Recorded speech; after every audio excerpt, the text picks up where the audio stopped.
ये राज मैंने कभी किसी को नहीं बताया, अब मैं खुलकर बोल पाता हूँ। टूरिस्ट स्पॉट देखते देखते फिर गाइडिंग करने लगा, जहाँ मुझे 50 रुपये रोज़ मिलते थे और मुझे मज़ा बहुत आता था इस काम में। मैं भोपाल गया ये बोलकर कि मैं पीएमटी दूंगा, क्योंकि यूजली पढ़ाई में अच्छा व्यक्ति यदि थिएटर की फील्ड में जाना चाहे तो सब लोग हंसी उड़ाएंगे। मैं आप लोगों को कहूँगा कि जब भी कोई आपके अचीवमेंट, आपके सपनों पर हंसे तो कोई और जवाब नहीं देना।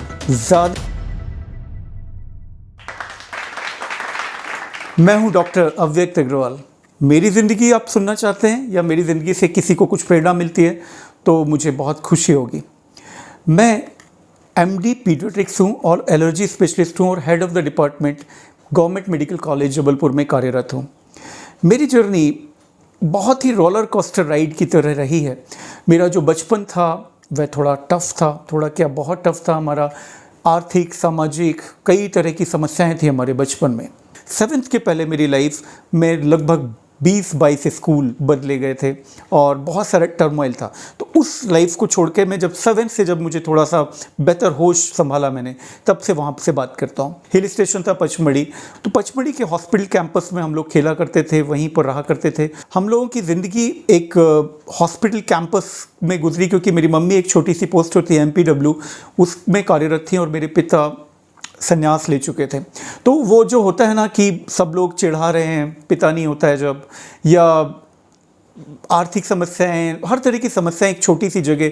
और मैं पचमढ़ी में धीरे धीरे वहाँ के टूरिस्ट स्पॉट देखते देखते फिर गाइडिंग करने लगा, जहाँ मुझे 50 रुपये रोज़ मिलते थे और मुझे मज़ा बहुत आता था इस काम में। सुबह 7 बजे से लेकर मुझे शाम 7 तक टूरिस्ट को उनकी कारों से घुमाना होता था और उसमें मुझे साथ में कभी खाना मिल जाता था, कभी कुछ अच्छे परिवार होते थे जो, तो कुछ नहीं होते थे तो नहीं भी मिलता था। और मैं जो 50 रुपये वो जो मिलते थे, मैं उसका वेट शाम तक करता था कि मैं मम्मी को ले जाकर वो 50 रुपये दूंगा। मेरी एक छोटी बहन थी और हम लोगों का जीवन इस तरह से वहाँ पर कटा। लेकिन क्योंकि हॉस्पिटल कैंपस था और वहाँ पर हमने डॉक्टर्स को देखा, डॉक्टर्स की ज़िंदगी देखी, तो सबसे पहला जो विचार, और पेशेंट्स भी देखे वहाँ पर, बहुत सारे पेशेंट आया करते थे। कभी किसी को भालू ने खा लिया है, मैंने वहाँ पर सर्जरी जब मैं छोटा सा था तब देखी, वहाँ पर छुप छुप कर। उतनी अच्छी सर्जरी नहीं थी, बहुत छोटा सा सेंटर था, लेकिन वॉटेवर जो भी अवेलेबल था वहाँ के डॉक्टर जो कर रहे थे, मैं छुप छुप कर देख रहा था। तो इस तरह से मन में आया कि डॉक्टर बना जाए। और मैं पढ़ने में फॉर्चुनेटली अच्छा था, तो मुझे ज़्यादा नहीं पढ़ना पड़ता था और मार्क्स ठीक ठाक आते थे, इनफैक्ट टॉप ही करता था। तो मैं डॉक्टर बनना सब ने मेरे दिमाग में भी डालना शुरू किया और मुझे खुद भी एक अपने आप ही चाहत भी जागी। लेकिन एक छुपी हुई चाहत दूसरी थी, वो मैं थिएटर करता था और लिखा करता था, और मैं स्कूल में ड्रामे लिखता था और दूसरे बच्चों के लिए भी डिबेट्स लिखा करता था और ख़ुद भी बोलना या ये सब करता था। तो मुझे पहला मेरा इंटरेस्ट ये था कि मैं थिएटर की फील्ड में जाऊं, क्योंकि थिएटर की फील्ड में जाना चाहता था। और पचमढ़ी बेहद छोटी जगह है, बहुत छोटा, वहाँ कोई जानकारियाँ नहीं है, ना तो पीएमटी से रिलेटेड जानकारी थी ना कुछ। और ये मैं बात कर रहा हूँ कब की, 91-92 के अराउंड की। मैं थिएटर के लिए मैंने देखा कि NSD कुछ होता है, और फिर जब मैंने 12th में टॉप किया, अच्छे मार्क्स आए, और मैं भोपाल गया ये बोलकर कि मैं पीएमटी दूंगा, क्योंकि यूजली पढ़ाई में अच्छा व्यक्ति यदि थिएटर की फील्ड में जाना चाहे तो सब लोग हंसी उड़ाएंगे। और ये राज मैंने कभी किसी को नहीं बताया, अब मैं खुलकर बोल पाता हूँ जब मैं एक डॉक्टर के रूप में एस्टेब्लिश हो चुका हूँ, वेल एस्टेब्लिश हो चुका हूँ, तब मैं खुलकर, नहीं तो मैं कभी किसी को नहीं बताता था। तो मैं वहाँ पर जाके पीएमटी की जगह थिएटर, भारत भवन है वहाँ पर, थिएटर देखने लगा और थिएटर से जुड़ने की कोशिश करने लगा।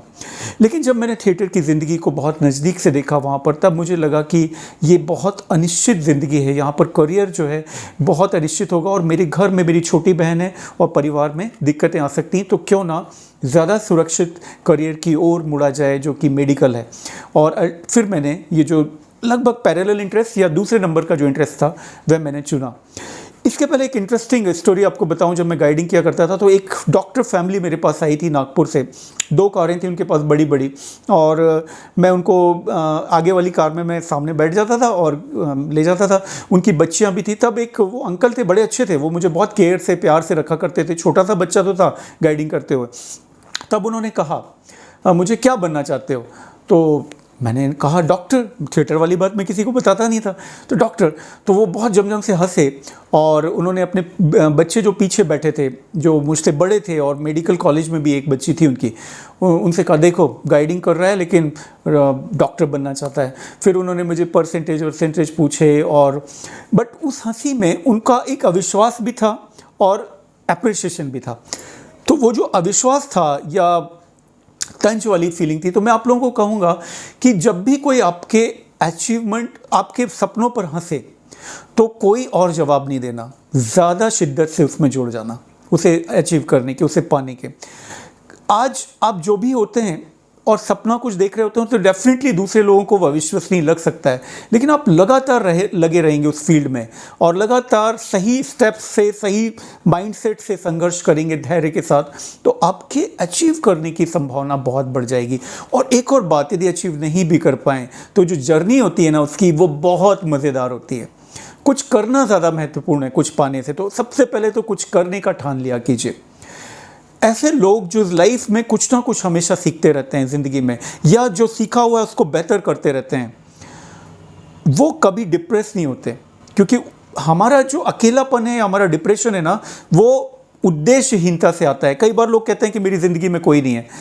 दरअसल अकेलापन व्यक्ति के एब्सेंस से नहीं आता, अकेलापन उद्देश्यों के अनुपस्थिति से आता है। तो अपनी लाइफ को कोई ना कोई उद्देश्य, छोटा बड़ा, देते रहिए। छोटी सी चीज़ सीखिए, कभी डांस सीख सकते हो, कभी म्यूज़िक सीख सकते हो, कभी कोई लैंग्वेज पर कमांड हासिल कर सकते हो, कभी जो कुछ आपको आता है, पेंटिंग आती, जो आता है उसको और बेटर कर सकते हो, कोई लिख सकते हो, ठीक है।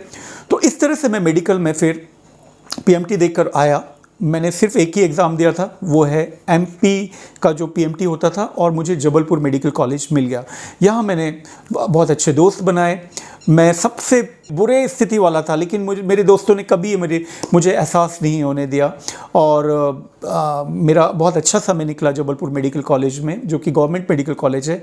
इसके बाद पीजी में जब था तो मैंने प्री पीजी दी, एम्स दिया, और मेरा हर जगह ऑल इंडिया सभी जगह सिलेक्शन हुआ। लेकिन घर की परिस्थितियों की वजह से अगेन मैंने MD paediatrics medical college Jabalpur से उठाई, और मुझे यहाँ की जो टीचर थी डॉक्टर माया चंसोरिया, वो भी बहुत पसंद थी, उनकी वजह से भी उठाया। लेकिन जो एम्स का सपना रह गया था, वो मैंने एमडी के कंप्लीट होने के बाद सीनियर रेजिडेंसी के लिए अप्लाई करके और सीट हासिल करके पूरा किया, और मैं सीनियर रेजिडेंसी मैंने फिर एम्स से कंप्लीट की, और फिर यहाँ पर लौट कर आया one of the youngest assistant professor बनकर मेडिकल कॉलेज जबलपुर में। तो वो थिएटर वाले शौक का क्या हुआ, वो जो लिखने वाले शौक का क्या हुआ। फिर मैंने मेडिकल की ऐसी जानकारियाँ जो कि आम लोगों तक ज़रूरी है पहुंचना, या मुझे थिएटर से जो प्यार था उसको मैंने इस्तेमाल वीडियोस में करना शुरू किया। इस समय यूट्यूब आ गया, फेसबुक आ गया। फिर मेरी बुक भी लिखी मैंने, मेरी हिंदी कहानियों की एक किताब है सही के हीरो, जो कि बहुत बहुत पसंद की गई, पेपर बैक वर्जन। काफ़ी लोगों ने उसको ख़रीदा और पढ़ा है। कुछ अवार्ड्स मिले हैं, नई दुनिया से बेस्ट डॉक्टर अवार्ड, या मेरी थीसिस को राष्ट्रीय स्तर का जेम्स फ्रेट अवार्ड मिला था, या दिल्ली साहित्य परिषद से राजा राम मोहन अवार्ड। ऐसे कुछ अवार्ड्स मिलते रहे। कुछ शोध पत्र हैं मेरे, गूगल सर्च पर आप डालेंगे मेरा नाम डॉक्टर अव्यक्त अग्रवाल, तो शोध पत्र भी आपको दिख जाएंगे, जो कि बहुत अच्छे जर्नल्स में प्रकाशित हैं। और विभिन्न पत्रिकाएं जो देश की हैं, जैसे कि नवभारत टाइम्स, दैनिक भास्कर, आज ज़िंदगी वगैरह में मेरे लेख और मेरे ओपिनियंस आते रहते हैं। टीवी न्यूज़ जैसे कि TV9 भारतवर्ष, इंडिया न्यूज़, जी वगैरह में भी मैं अपीयर होता रहा हूँ।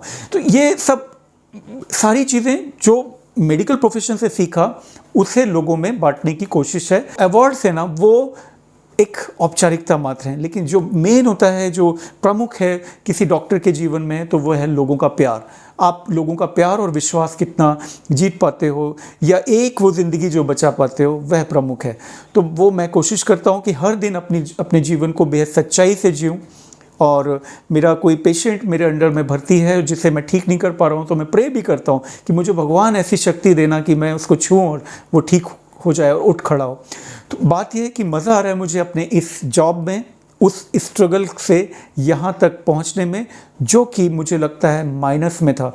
मैं शायद किसी पान के ठेले को खोल पाता या वहाँ गाइड बन के रहता। मैं बहुत सालों बाद जब गया पचमढ़ी, और तो वहाँ मेरे गाइड मित्र मिले और वो लोग बड़े अच्छे से मुझे उन्होंने गले लगाया और बताया कि उस समय अपने को 50 रुपये मिला करते थे, 500 रुपये तक मिलते हैं गाइडिंग के। मुझे उनकी तरक्की देखकर खुशी हुई। और मैंने जो अपनी सही के हीरो में एक अपने संस्मरण में एक लिखा था कि कल भी मैं गाइडिंग किया करता था, आज भी मैं गाइडिंग किया करता हूँ। नहीं, गाइडिंग कैसे? पीजी स्टूडेंट्स को थीसिस गाइड के रूप में। तो ये थी मेरी छोटी सी स्टोरी। आपको यदि इससे प्रेरणा मिले तो ज़रूर आप पाने की कोशिश कीजिए। एक अंत में बात जोड़ना चाहूँगा, सफलता जो है हम सबके लिए अलग अलग परिभाषा है सफलता की। मेरे लिए परिभाषा जो सफलता की है वह संतुलन हासिल करना अपनी प्रोफेशनल लाइफ में, पारिवारिक लाइफ में और इनर पीस में, अपनी आंतरिक शांति में, इसमें एक संतुलन होना मेरे लिए सफलता है। किसी भी एक फील्ड में बहुत ऊपर हो जाना, जैसे कि प्रोफेशनली बहुत ऊपर हो जाना, बाकी सबको नेगलेक्ट करके सफलता नहीं कहलाएगी मेरी नज़र में। हेल्थ, आपकी मानसिक शांति, आपका परिवार, आपके फ्रेंड्स, आपके प्रोफेशनल, ये सबका एक बैलेंस होना चाहिए। साइकिल का जो एक वो होते हैं स्पोक्स लगे होते हैं, उसमें से एक स्पोक भी ढीला हो जाए, टूट जाए तो चक्का ऐसे होगा। तो वो सारे स्पोक्स टाइट रहना चाहिए अपनी अपनी जगह पर। वह मेरे लिए सफलता है। जहाँ तक प्रोफेशनल सफलता की बात है तो प्रोफेशनल सफलता की मेरी परिभाषा ये है कि आपको जो पोटेंशियल प्रकृति ने दिया, पोटेंशियल आपके भीतर जो है, उस पोटेंशियल तक आपका पहुँचना वह सफलता है। उससे आप नीचे रह जाते हैं तो प्रोफेशनली लेस सफल हुए आप। तो मेरी जर्नी में मैं अभी भी आगे बढ़ रहा हूँ और आप सबके प्यार से देखें कहाँ पहुँचते हैं। Thank you very much.